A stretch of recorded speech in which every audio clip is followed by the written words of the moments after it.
இன்றைய தினத்தில் தம்பதியர் பிரச்சனை தீர்க்கக்கூடிய கும்பகோணம் மேலையூர் லட்சுமி நாராயணர் ஆலயத்தின் சிறப்பு. பெரியாழ்வாரின் மகளாக பிறந்த பூதேவிக்கு மனதில ஒரு ஆசை, அந்த நாராயணனையே மணந்து கொள்ள வேண்டும் என்பதுதான் அந்த ஆசை. பூதேவியினுடைய ஆசையை உணர்ந்த நாராயணன் ஒரு நாள் பெரியாழ்வாரின் கனவிலே வருகிறார். பெரியாழ்வாருக்கு இன்ப அதிர்ச்சி. சுவாமி நீங்களா வியப்போடு கேட்டிருக்கிறார் பெரியாழ்வார். பெருமாள் புன்னகைத்திருக்கிறார். புன்னகையினுடைய அர்த்தம் புரியாத பெரியாழ்வாருக்கு பூதேவியை நானே மனம் செய்து கொள்கிறேன், கவலை வேண்டாம் என்று சொல்லி மறைந்திருக்கிறார். பெரியாழ்வாருக்கு ஏக மகிழ்ச்சி. பூதேவியிடம் சொல்லி இருக்கிறார். மிகுந்த சந்தோஷத்தில ஆனந்த கண்ணீர் வடித்திருக்கிறார்கள் பூதேவி. உடனே திருமண ஏற்பாடுகளை செய்ய தொடங்கி இருக்கிறார் பெரியாழ்வார். திருமண நாள் வருகிறது, ஆனால் நாராயணன் வரவில்லை. அவர் வரவில்லை என்றால் திருமணம் எப்படி நடக்கும்?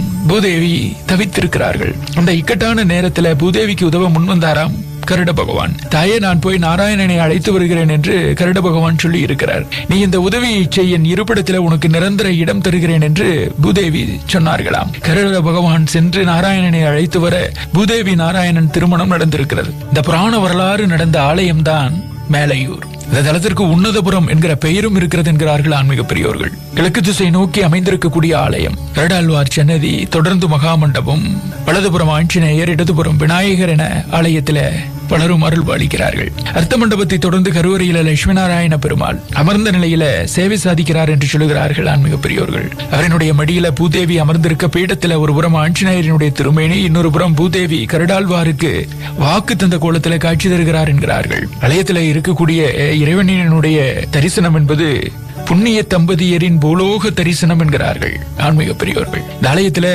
நவராத்திரி, புரட்டாசி சனிக்கிழமைகள் மற்றும் விசேஷ நாட்களில் இறைவனுக்கும் இறைவிக்கும் சிறப்பு பூஜைகள். சனிக்கிழமை மற்றும் வியாழக்கிழமைகளில் ஆஞ்சநேயருக்கு வடைமாலை சாற்றப்படுகிறது என்கிறார்கள். அனுமன் ஜெயந்தி அன்று ஏராளமான பக்தர்கள் ஆலயத்தில் வழிபாடு செய்கிறார்கள். லட்சுமி நாராயணரை வழிபட்டால் குடும்ப ஒற்றுமை பலப்படும், தம்பதியருக்குள் ஏற்பட்ட கருத்து வேறுபாடுகள் நீங்கும் என்பது நம்பிக்கையாக சொல்லப்பட்டிருக்கிறது. கும்பகோணம் காரைக்கால் பேருந்து சாலையில் கொத்துக்கோவில் அடுத்து மேலையூர் லட்சுமி நாராயணர் ஆலயம் வழிபாடு சிறப்பு பெறட்டும்.